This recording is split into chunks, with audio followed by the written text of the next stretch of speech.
आप सबका पुनः अभिवादन। सच में बहुत लंबे समय बाद में मैं और पवार जी इतने उन्मुक्त होकर के हंसे होंगे, कवि सम्मेलन का आनंद लिया। बहुत आनंद आया। जानी बैरागी ने क्या नुक्ते में से नुक्ते निकाले। शंभू शिखर में भाई राजीव राज है, सपना सोनी जी, भाई विनोद पाल, और अभी तो आप पवार जी को सुनेंगे। दरअसल ऐसे कवि सम्मेलन आजकल होते नहीं है ऐसे। ये तो क्या बढ़िया वंदना सुनाई सपना सोनी जी ने। पिछले दिनों एक कवि सम्मेलन में मैं फंसा। कवयत्री ने सरस्वती वंदना की, माँ मुझे स्वर का ज्ञान दे, और बहुत बेसुरा गा रही थी। मैंने कहा भाई वंदना अपनी जगह है, मांग वाजिब है।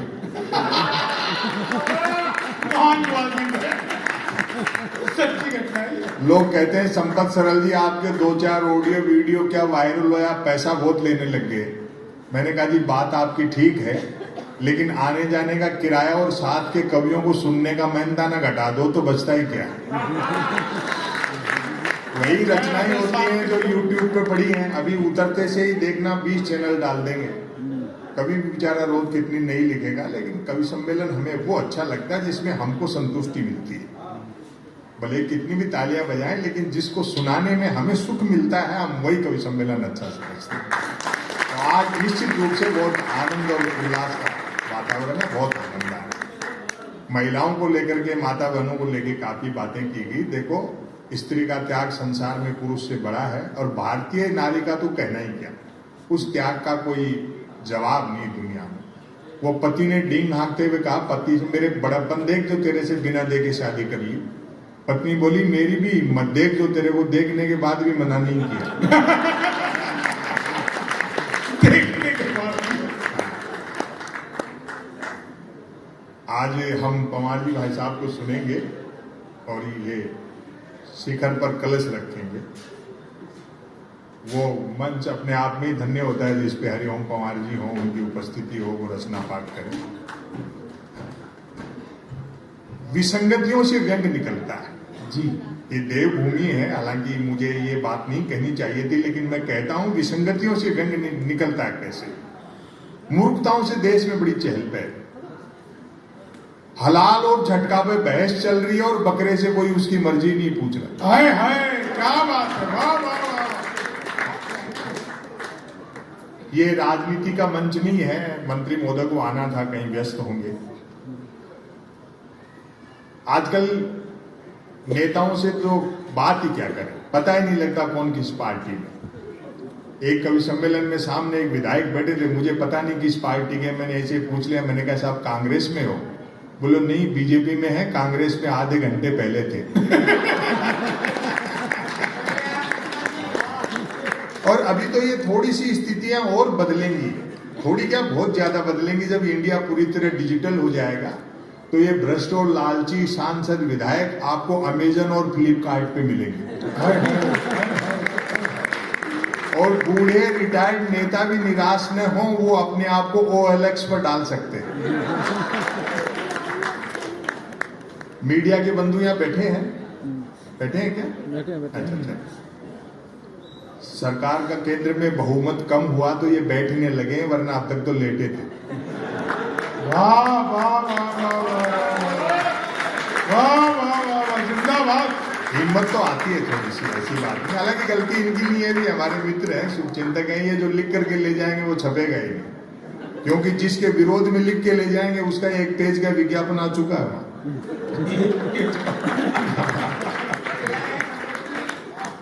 अखबार अब 3 चीजों के लिए पढ़े जा रहे हैं: बिजली कटौती, उठावना और राशिफल। और रोज नए निकलते हैं। एक दिन जो अखबार के दफ्तर से 2 लोग आ गए, बोले संपत सरल जी नया अखबार लॉन्च कर रहे हैं, आप भी ग्राहक बन जाओ। क्योंकि अखबारों का कोई पाठक तो बनता नहीं, ग्राहक ही बनते। बढ़िया बात है, क्या है। 1 रुपए में 16 पेज। और जो मैंने जवाब दिया, मैंने कहा भैया रुपया चाहे एक की जगह 2 ले जाए, लेकिन 16 पेज खाली दे जाएगा। फिर मैंने रिसर्च की कि इतने अखबार बिकते कैसे। तो अचानक एक दिन एक अखबार के दफ्तर से फोन आया, बोले संपत सरल जी आज आपका नाम हमारे अखबार में छपा। मैं बड़ा खुश हुआ जी, आपका अखबार कहाँ मिलता है? बोले हमारा अखबार कोई होकर नहीं बांटता, जिस किसी का नाम छप जाता है दिन भर वही खरीद खरीद कर बांटता है। और वो टेलीविजन पे बहस देखते हो आप प्राइम टाइम पे शाम को हर चैनल पे, जैसे किसी जमाने में अवध के नवाब मुर्गे लड़ाते थे। 4 जन बहसी आते हैं, एक मुद्दे का समर्थक, दूसरा मुद्दे का विरोधी, तीसरा बुद्धिजीवी दोनों को हड़काने वाला और चौथा एंकर तीनों को भड़काने वाला। और बात का आनंद अब लेना, चौथा एंकर तीनों को भड़काने वाला। बहस होनी होती है गरीबी की रेखा पर और करते रहते हैं रेखा की गरीबी पर। क्या बात है, क्या बात है। तो इन्हीं सब चीजों पर व्यंग्यकार की जरा पैनी दृष्टि रहती है। और ये तो शंभू शिखर का आपने देखा ही क्या जलवा था। एनडीए की सरकार का जब गठन होने लगा इस बार, तो मैंने देखा कि अनुभव और उम्र दोनों भी बड़ा होने के बावजूद भरे मंच पर नीतीश कुमार जी ने नरेंद्र मोदी जी के पैर छुए। तो शंभू बोला यार ये तो बिहार वालों को एक तरह से नीचे दिखा दिया, ऐसा तो नहीं करना चाहिए था। मैंने देखो गठबंधन की सरकारों की मजबूरी होती है। हो सकता है कि प्रधानमंत्री ने उनसे समझौता किया हो कि खुले में आप मेरे छुओगे, अकेले में मैं आपके छूऊंगा। जिंदाबाद संपत जी, क्या बात है। तो गठबंधन की सरकारें ऐसी चलती है। मुझे उनियाल जी ने कह दिया था कि आज हाथ जरा धीरे धरना। मैंने कहा आप चिंता मत करो, यही सब चीजें तो इन लोगों ने सुनाई, लेकिन मैं अगर सुना दूं तो ऐसा हो जाता है जैसे मैं मोदी जी का विरोधी हूं। तो इमेज बन जाती है ना आदमी की।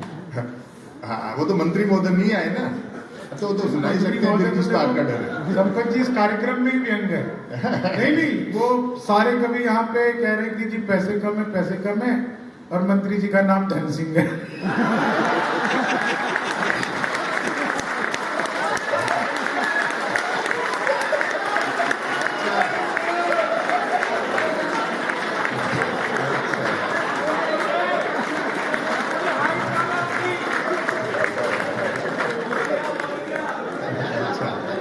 बहुत अच्छा।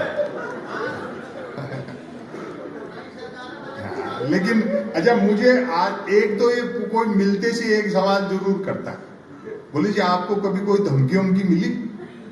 मैंने कहा मुझे धमकी मिली नहीं और मिलेगी भी नहीं, क्योंकि सोशल मीडिया में इस्तेमाल नहीं करता और किताबें वो नहीं पढ़ते।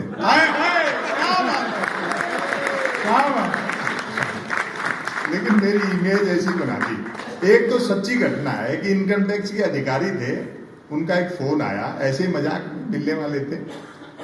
बोले इतना तीखा मत बोला करो सरकारों के खिलाफ, सत्ता के खिलाफ, वरना किसी दिन छापा वापा वाले भिजवा देंगे। तो हम तो बात संभाल लेते हैं ना। मैंने कहा आप भिजवा दो छापा वाले भी।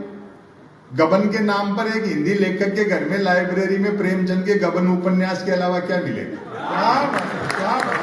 और अगली बात का आनंद लेना, सच्ची घटना। मैंने कहा जबरदस्ती ऊपर के दबाव में फिर भी भिजवाओगे तो हम भी बीजेपी ज्वाइन कर लेंगे।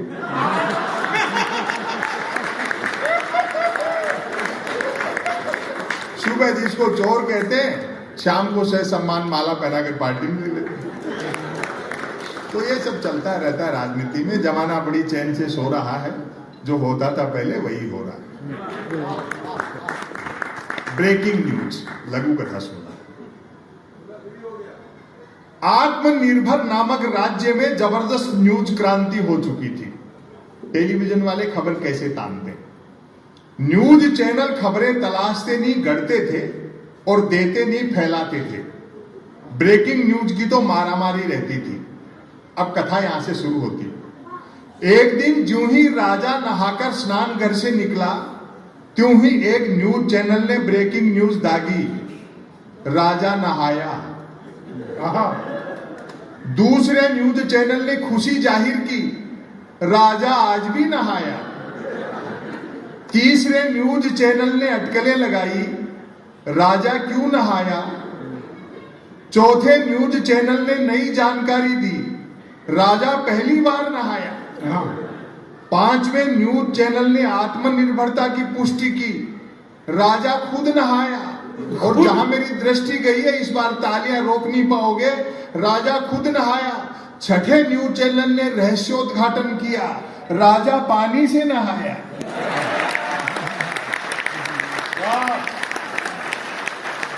7वें न्यूज चैनल ने ब्रेकिंग न्यूज में गर्मी भरी, राजा गर्म पानी से नहाया। 8वां न्यूज चैनल गर्वित हुआ, राजा चुल्लू पर पानी से नहाया। 9वें न्यूज चैनल ने स्थिति और साफ की, राजा साफ पानी से नहाया। 10वें न्यूज चैनल ने गुप्त जानकारी दी, राजा अकेला नहाया। 11वें न्यूज चैनल ने राहत भरी ब्रेकिंग न्यूज चलाई, राजा आज तो नहाया। और अंतिम बात पर फिर आपकी तालियां उठे, 12वें न्यूज चैनल ने तमाम ब्रेकिंग न्यूजों पर पानी फेरा, राजा गीले पानी से नहाया। गीले पानी से, वाह वाह वाह। ये खबरें ऐसे तानते हैं, लेकिन विद्यानिवास मिश्र जी ने एक बहुत अच्छी बात कही, विज्ञान के अंतिम छोर पर एक गहरा गड्ढा है। अध्यात्म, प्रकृति और विज्ञान तीनों का संतुलन रहना चाहिए। हम सोशल मीडिया से इतने दुखी हैं, एआई और आ रहा है, पता नहीं ये दुनिया कहां जाएगी। यदि किसी ने कुछ एक अक्षरों तक की नेकी कर डाली हो तो उसको फेंकने के लिए ट्विटर से बेहतर दरिया नहीं है। जो कुछ नहीं कर सकता वो भी ट्वीट कर सकता है, और एक बार जो ट्वीट करने लगता है फिर वो कुछ नहीं कर सकता। मैं तो सोशल मीडिया का लोहा उस दिन मान गया जब एक सज्जन ने YouTube पर मेरे कवि सम्मेलन की एक ही क्लिप को साल में 100वीं बार सुना और नीचे गाली लिखी, लानत है संपत सरल को, नालायक ने साल भर से रचना तो छोड़ो कपड़े तक नहीं बदले। और एक आ गई ये सेल्फी, हर आदमी इतना आत्ममुग्ध है कि उसी में लगा रहता है। और महिलाओं को तो ये बीमारी की हद तक लत है। मैं देखता हूं कई महिलाएं हर 5-7 मिनट में अपनी सेल्फी ले लेकर सोशल मीडिया पे अपलोड करती रहती हैं। आपको सच बताऊं, उन सुंदरियों के चेहरे देखकर मेरे मन में वही भाव आते हैं जो कभी दर्पण में पद्मिनी का चेहरा देखकर अलाउद्दीन खिलजी के आए हों। लेकिन कितना बड़ा धोखे का संसार है मोहब्बत, आप अब देना। वही सुंदरियां मुझे साक्षात आमने सामने मिल गई, बड़ा धोखा हुआ। जिनको पद्मिनी समझता रहा वो तो खुद अलाउद्दीन खिलजी निकले।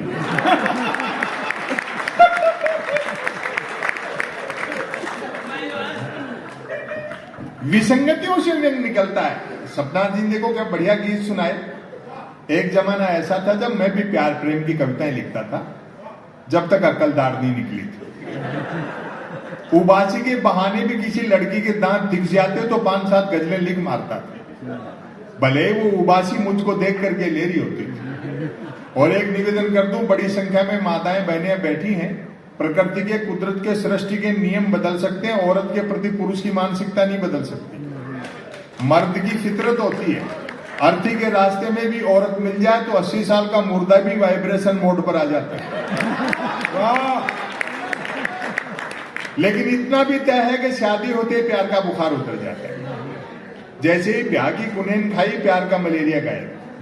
मेरे एक मित्र ने प्रेम विवाह किया। प्यार के दौरान जिस लड़की के साथ जो कंकर झील में फेंके थे, शादी के बाद दाल में निकल रहे। और ताली तो इस बात पर बजाओगे, जिस लड़की को लेकर भागा था अब उसको देखते ही भागता है।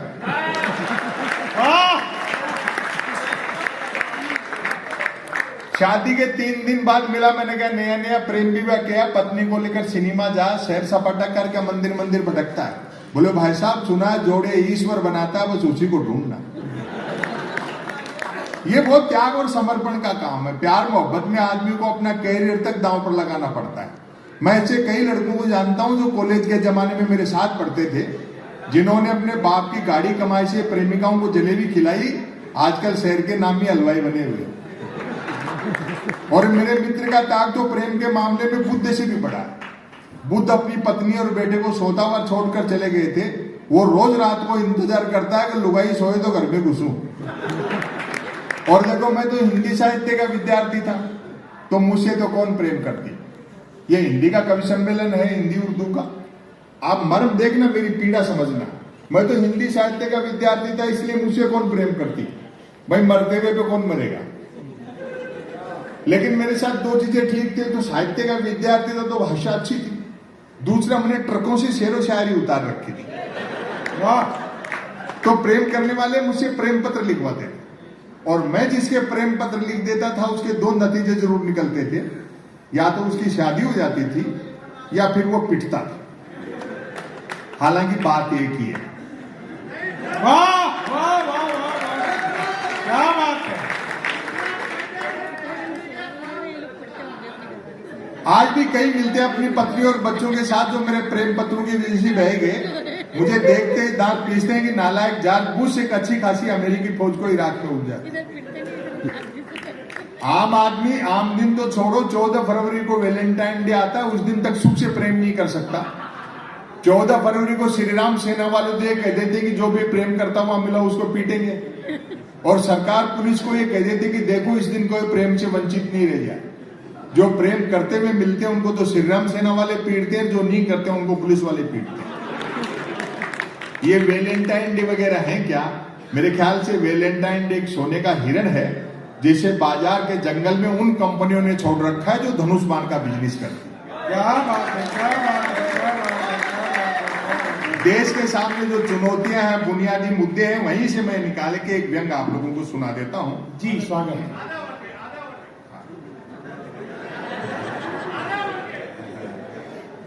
बहुत अच्छा। वो कह रहा आगे बढ़िए। नहीं नहीं ठीक है, ये नहीं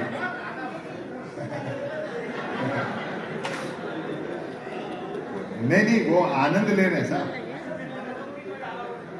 नहीं, हमारे यहाँ तो 8 बजे बंद हो जाती है, यहाँ तो मिलती ही नहीं। मिलती है, इसलिए कहा यहाँ नहीं मिलती। कोई बात नहीं, तो मजे ले रहे हैं। एक रचना मैं ऐसी सुनाता हूं जो मैंने कम सुनाई, हालांकि मुझे आज बहुत एडिट करना पड़ रहा है, मैं कर देता हूं, कोई खास नहीं। अच्छा सुन रहे आप सब। हम छोटे छोटे गांवों से निकले, कहीं पहाड़ की जिंदगी तो बड़ी कठिन है, और महानगरों तक पहुंचे कस्बों होते हुए।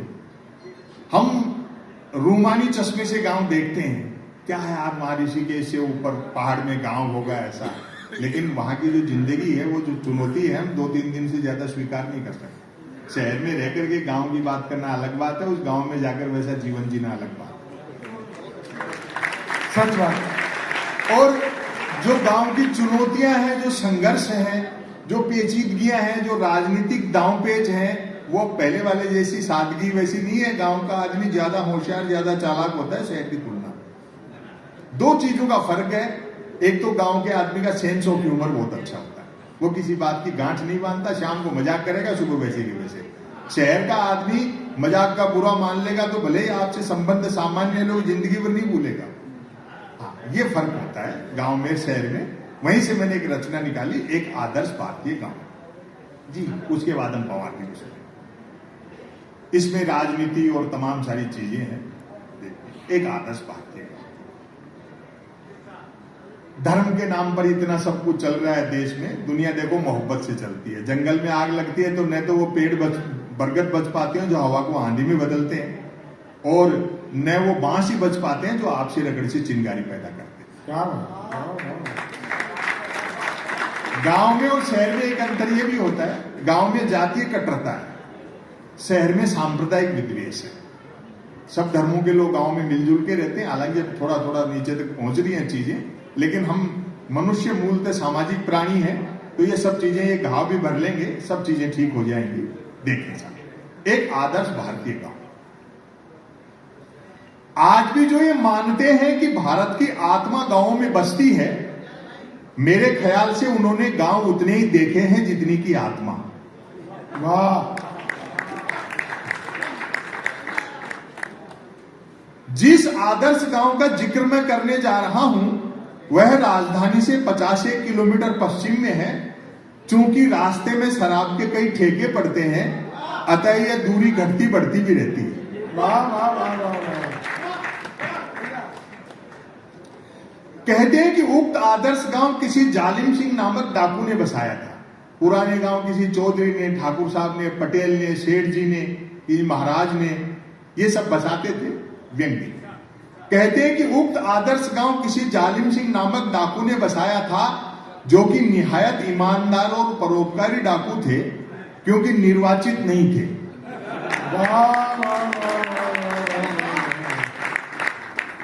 हालांकि बाद में उन्होंने भी डाकू जीवन से वीआरएस लेकर पॉलिटिक्स ज्वाइन कर ली थी।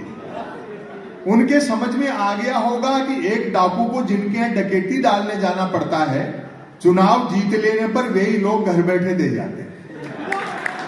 बहुत अच्छे, बहुत अच्छे। और आज की शाम हरिओम पवार जी की उपस्थिति में मैं इससे तीखा व्यंग नहीं कर सकता था।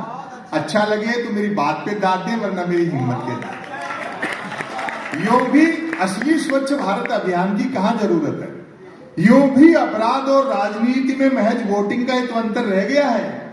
संसद पर जिन आतंकियों ने हमला किया था, सुरक्षा प्रहरियों ने उन्हें गोली मारने से पहले निश्चित ही कहा होगा, मानते हैं आप आतंकवादी हैं, बहुत बड़े अपराधी हैं, लेकिन चुनाव जीते बिना अंदर नहीं जाने देंगे।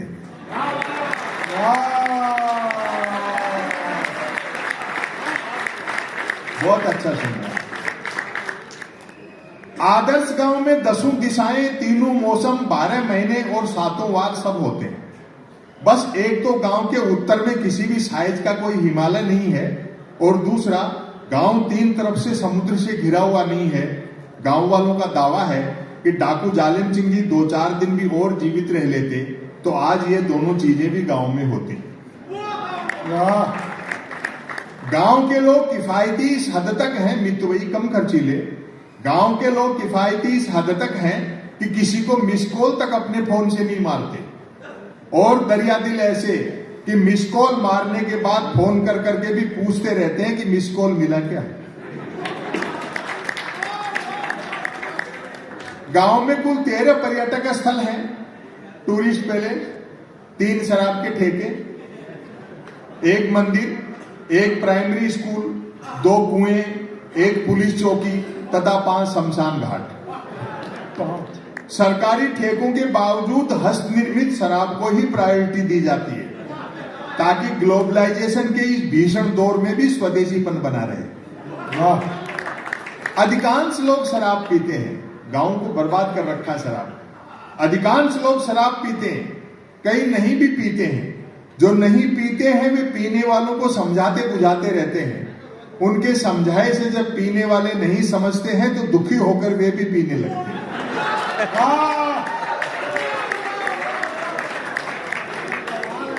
तुम्हारी कहानी तो नहीं है। लोगों में सरकारी नौकरियों के प्रति बड़ा मोह है। सबका प्रयास रहता है कि काम ऐसा हो जिसमें काम न हो। आप भी रहने दो, नहीं ऐसे लगता है ना पूरी भीड़ का लोड अकेले आदमी का।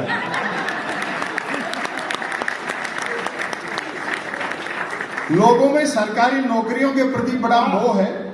सबका प्रयास रहता है कि काम ऐसा हो जिसमें काम न हो। जहां तक मेहनत मजदूरी का सवाल है, मेहनत करने वाले को मजदूरी नहीं मिलती, और जिसे मजदूरी मिल जाती है वह मेहनत बंद कर देता है। क्या बात है, वाह, क्या कहने सकते। सबके आपसी संबंध गठबंधन सरकारों जैसे हैं, अर्थात स्वार्थ ही 2 लोगों को जोड़ता है। उम्र का एक शब्द का आनंद लेना, उम्र का फासला भी रिश्तों में बाधक नहीं बनता। दिन में जो बेटे का क्लास फेलो होता है, शाम को वही बाप का ग्लास फेलो होता है। गांव में जब से हैंडपंप लगे हैं, दोनों कुएं शर्त लगाकर कूदने के काम आ रहे हैं। स्कूल उतनी ही देर चलता है जितनी देर मिड डे मील चलता है। पुलिस चौकी को लेकर मतभेद है कि अपराध बढ़ने से चौकी खुली है या चौकी खुलने से अपराध बढ़े हैं। वाह वाह वाह वाह वाह।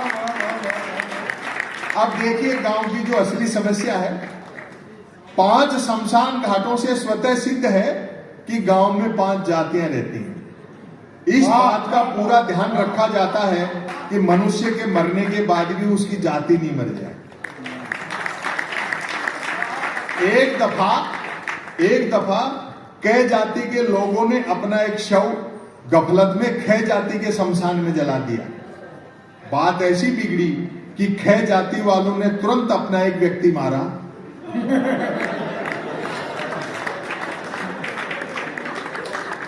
और उसे कै जाति के शमशान में जलाकर बदला लिया। और यंग पर अब आपकी तालियां उठेंगी। अंततः लोकल विधायक ने दोनों जातियों से 2-2 लोग मरवाकर उनके अपने अपने शमशानों में जलवाए, तब जाकर शांति हुई। क्या बात है, वाह वाह वाह वाह।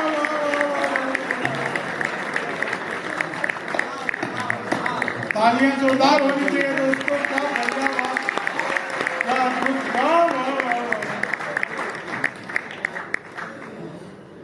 धर्म का जो असली मर्म है उसको तो अध्यात्म तो पीछे छूट गया और कर्मकांड आगे हो गया। जो असली मर्म है वहां तक कोई पहुंच नहीं पा रहा। हमारे दो बड़े महाकाव्य हैं रामायण और महाभारत, उनसे और कुछ सीखो चाहे मत सीखो, दो चीजें तो सीख लो।